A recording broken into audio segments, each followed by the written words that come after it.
Down to the conductor, Al Good, and explained that I sang the song, the national anthem, in the key of E. He insisted that I sang it in the key his orchestra played it in A. From the look on his face, I could tell we were going to do it that night in A.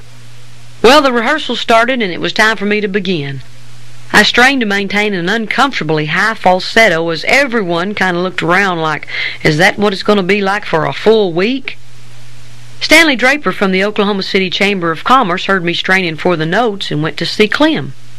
Clem took up for me, telling Stanley that I'd get it and not to worry.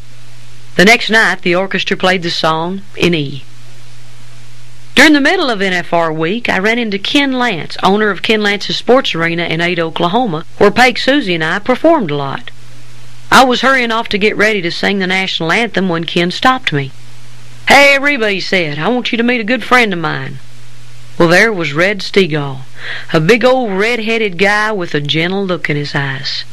A long-time favorite on the rodeo circuit, who did western swing in the tradition of Bob Wills, he had recorded several top 10 songs and had written hits for other artists. I liked him immediately.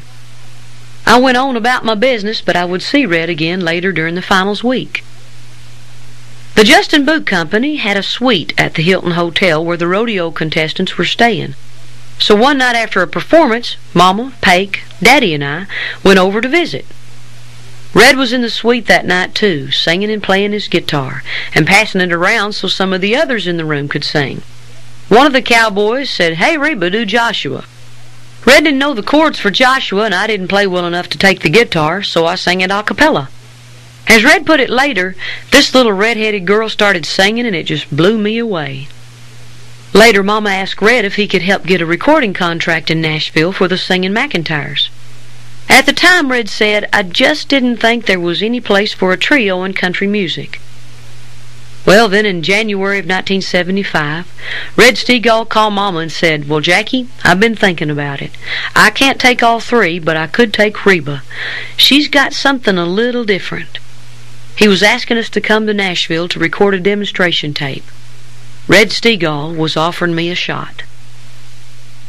Boy, I was scared.